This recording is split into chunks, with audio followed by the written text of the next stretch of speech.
வட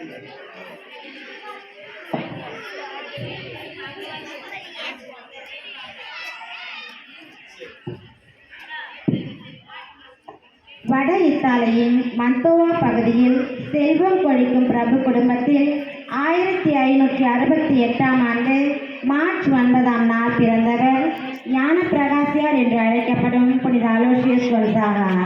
நமக்கு ஒரு அழகான ஆண் மகன் பிறந்திருக்கு.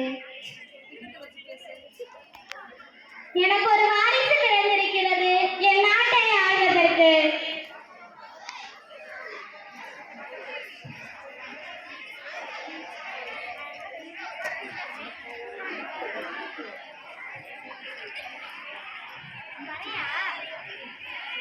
அளவு கடந்த செல்வம், ஆடம்பரம் இவற்றால் குழந்தை பருவம் முதல் சூழப்பட்டிருந்த அலோசியஸ் சிறு வயது முதல் இறைவன் பால் ஈர்க்கப்பட்டார். அலோசியஸ், அலோசியஸ்,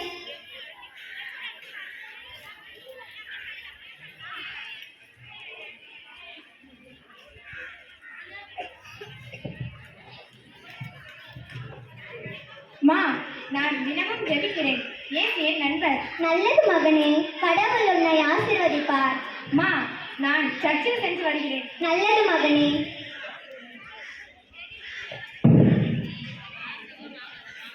என் மகன் பக்தியிலும் ஞானத்திலும் ஒழுக்கத்திலும் நற்பண்புகளிலும் சிறந்து விளங்குகிறான். Thanks Lord Jesus.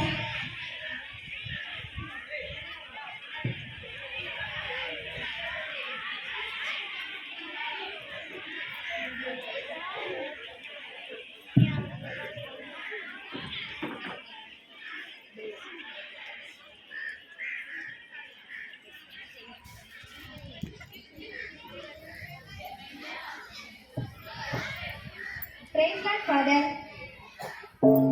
Praise God, my dear son. நீங்கள் என்ன புத்தகம் படிக்கிறீர்கள் ஃபாதர்?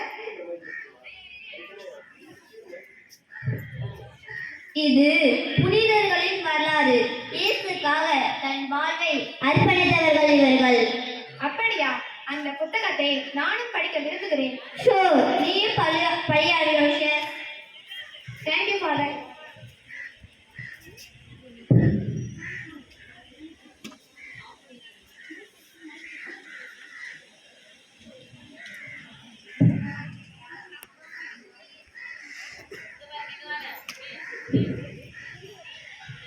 Aloysius, Aloysius. மா, நான் ஃபாதராக விரும்புகிறேன். நீ இயேசுவை நேசிப்பது நல்லது. ஆனால் நீ இந்த நாட்டின் இளவரசன். இந்த ராஜ்யத்தை காக்கும் பொறுப்பு உன்னிடம் உள்ளது. இல்லை அம்மா, இந்த உலக ராஜ்யம் எனக்கு வேண்டாம். என் தேவனின் ராஜ்யமே என் குறிக்கோள். கடவுள் உன்னை வழிநடத்தட்டும் என் மகனே. அலோசியஸ், நான் உன்னை மிகச் சிறந்த வீரனாக்க விரும்புகிறேன். வா, வாள் பயிற்சிக்கு செல்லலாம்.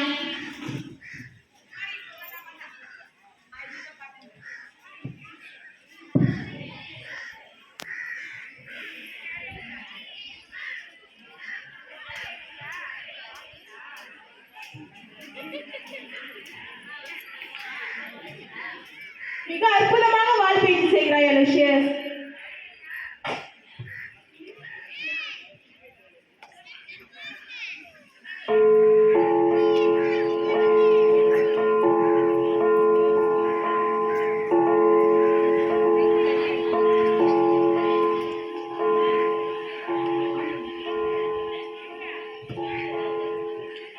அலோசியஸ்,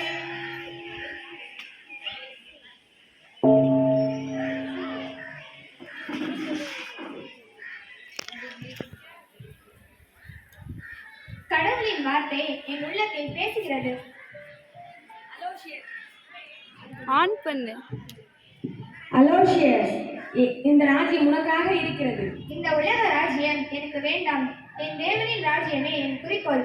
நீ உண்மையா ஃபாதரா போற அலோசியஸ்? ஆமாம், இறை உலகத்தில் இணைந்து தேவனுக்காக என் வாழ்க்கையை அர்ப்பணிக்கின்றேன்.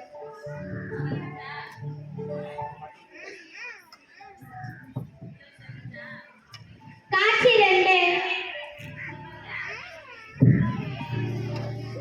புனித அலோசியஸ் தனது 18வது வயதில் ரோம் நகரில் இயேசு சபையில் சேர தனது பெற்றோரின் அனுமதி பெறல். அலோசியஸ்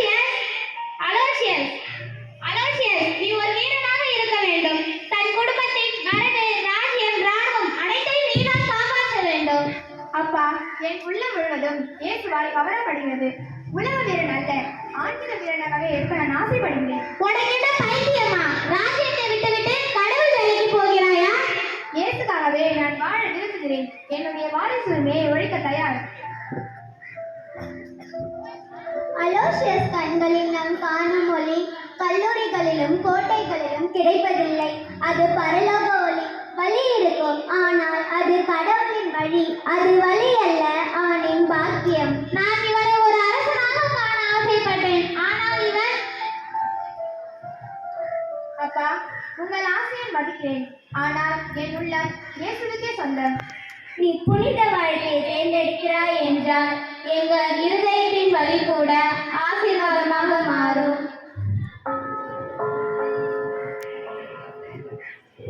காட்சி 3.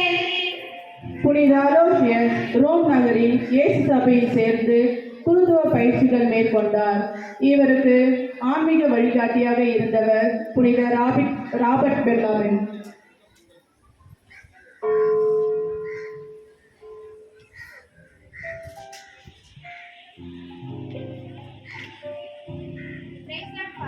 Praise Lord, my dear son.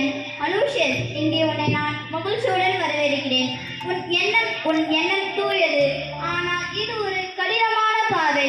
கடினங்கள் வந்தாலும் பரவாயில்லை, இயேசு என்னோடு இருக்கிறார். ஓகே, நீ இளைஞர்களுக்கான ஒரு நல்ல உதாரணமாக இருக்க வேண்டும். அலோசியஸ் பிரதர்ஸ், அலோசியஸை அழைத்து செல்லுங்கள்.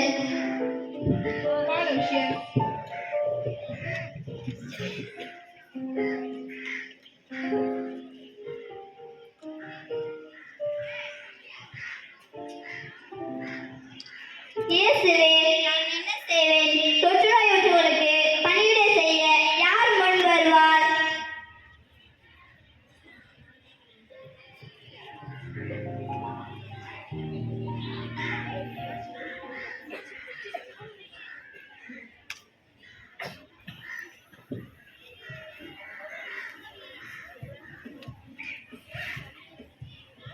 Here.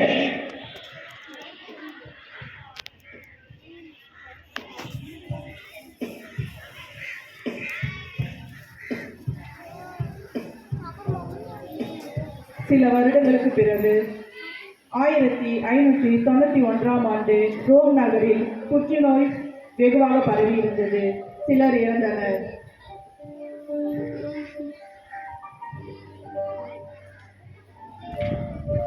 இயேசுவே, நான் என்ன செய்வேன்? தொற்றுநோயுற்றவர்களுக்கு பணிவிடை செய்ய யார் முன் வருவார்?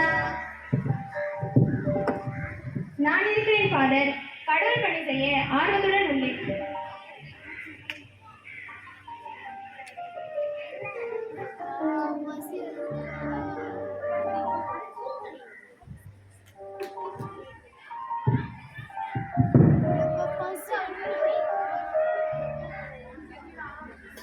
புனித அலோசியஸ் தனது உயிரை துச்சமென நினைத்து பிளேக் நோயாளிகளை பராமரிக்க தொடங்கினார்.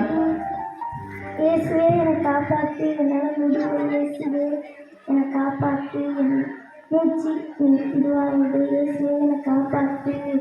இயேசுவே,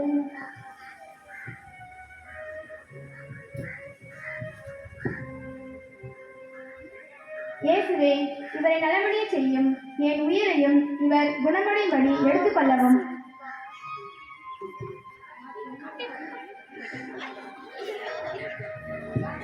காட்சி 4.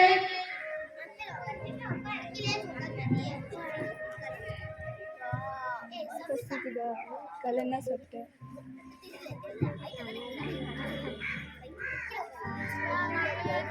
புனித அலோசியஸ் 23 வயதில் பிளேக் நோயால் பாதிக்கப்பட்டார். ஆனால் இறப்பும் அவரது உள்ளத்தை களையவில்லை. இயேசுவே, அலோசியஸ், என்ன ஆச்சு உங்களுக்கு?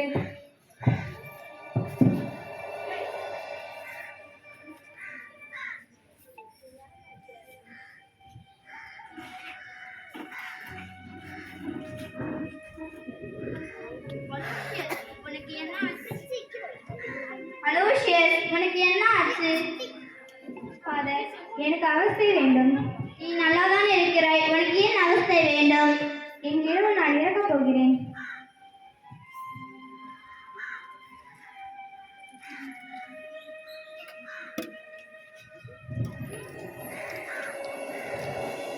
இயேசுவே, என் உயிரை எடுத்து உன்னுடைய அன்பில் வாழ நான் நினைக்கிறேன். இவன் நிச்சயம் புனிதனாக ஏற்கப்படுவான். தேவனுக்கே மகிமை.